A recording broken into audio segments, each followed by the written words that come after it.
ताज़ा economic survey ने एक चिंताजनक बात बताई है और एक मुश्किल सलाह भी दी है। इकोनॉमिक सर्वे में कहा गया है कि भारत को चीन से निवेश और निर्यात बढ़ाने की जरूरत है। वहीं दूसरी तरफ भारत के पड़ोसी मुल्कों और मित्र देशों के लिए इस बार के बजट में मोदी सरकार ने नई राशि तय की है। इनमें कुछ देशों के बजट प्रावधानों में काफी बढ़ोतरी हुई है। तो इस सब पर ज्यादा जानकारी दे रही है हमारी सहयोगी कादम्बिनी शर्मा।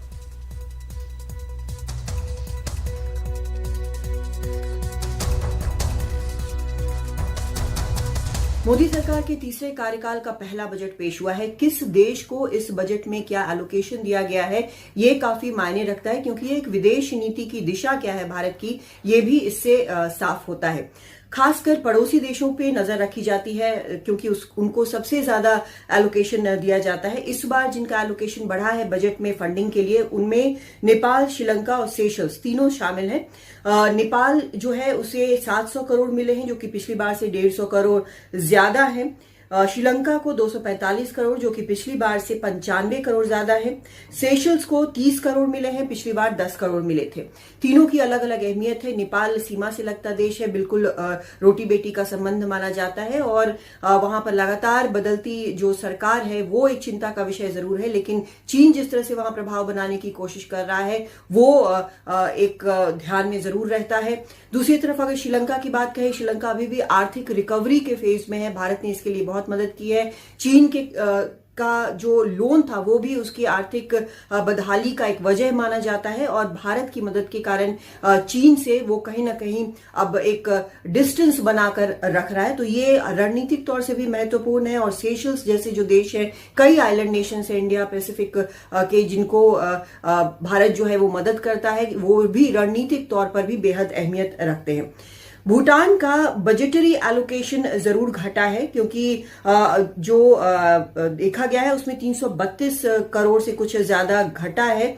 टोटल फंडिंग 2068.56 करोड़ रखा गया है। लेकिन घटने का ये मतलब नहीं है कि भूटान का कहीं भी जो भूटान का महत्व है वो घटा है, क्योंकि अभी जब विदेश सचिव विक्रम मिस्री वहां पर गए थे तो दोनों साइड्स ने 61 प्रोजेक्ट्स क्लियर किए हैं, जिसमें जो कि जिसकी कुल कीमत जो है वो 4,998 करोड़ है।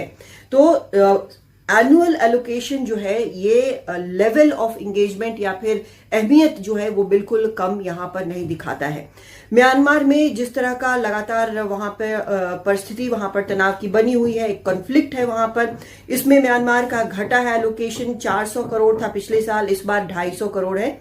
बांग्लादेश का भी एलोकेशन घटा है, 80 करोड़ घटा है और 120 करोड़ हो गया है। लेकिन इसका भी ये मतलब नहीं है कि बांग्लादेश से रिश्ते जो है वो मजबूत नहीं है। लगातार कई प्रोजेक्ट्स पे भारत भी काम कर रहा है। तीस्ता का भी एक प्रोजेक्ट है जो कि जल्द हो सकता है उस पर भी सहमति बने।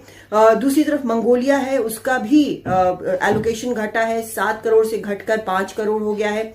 मॉरिशस का एलोकेशन भी घटा है, जो 370 करोड़ था, और ये पिछले बार से करीब 91 करोड़ कम है।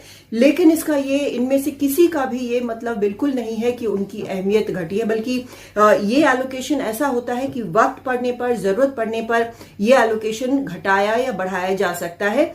ये असल में इंफ्रास्ट्रक्चर प्रोजेक्ट्स वगैरह के लिए होता है, उनके विकास में मददगार होता है। इस बार जो कोई बदलाव नहीं आया है वो है मालदीव और अफगानिस्तान के मामले में, जहां पर अफगानिस्तान में तालिबान सरकार होने के बावजूद जो भारत वहां के लोगों के लिए प्रतिबद्ध है, ये उसका संकेत है। मालदीव में भी ऐसा नहीं है कि घटाया गया है, बल्कि वो भी बरकरार रखा गया है जैसे था वैसे ही, क्योंकि वहां से भी एक बहुत मैच्योर्ड फॉरेन पॉलिसी लेकर उस मामले में भी भारत आगे चल रहा है।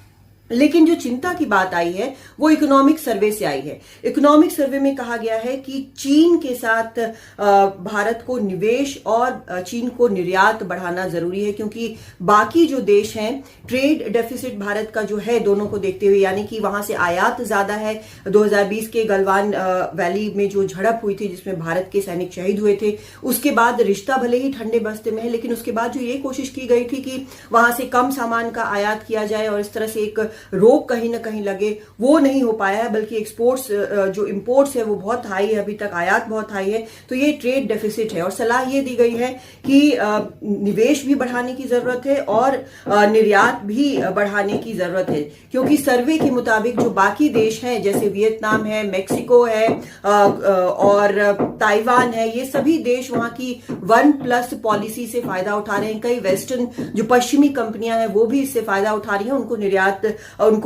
निर्यात भी काफी कुछ मिल रहा है। तो ये सलाह दी गई है कि वहां पर बेहतर ये होगा कि वहां से एफडीआई जो है वो अट्रैक्ट करने की कोशिश की जाए, लेकिन ये एक टेढ़ी खीर होगी, क्योंकि भारत का मानना है कि तब तक बिजनेस एज नॉर्मल नहीं हो सकता जब तक कि चीन अपनी सेना को 2020 से पहले वाली स्थिति में वापस ना बुलाए। और ये इस पर कई बार कई राउंड की सैन्य और कूटनीतिक बातचीत हो चुकी है, लेकिन इस पर चीन जो है वो पूरी तरह अभी तक अपनी स्थिति में वापस नहीं गया है। इस इकोनॉमिक सर्वे से ये चिंता और बढ़ती है कि हालात क्या और मुश्किल होंगे।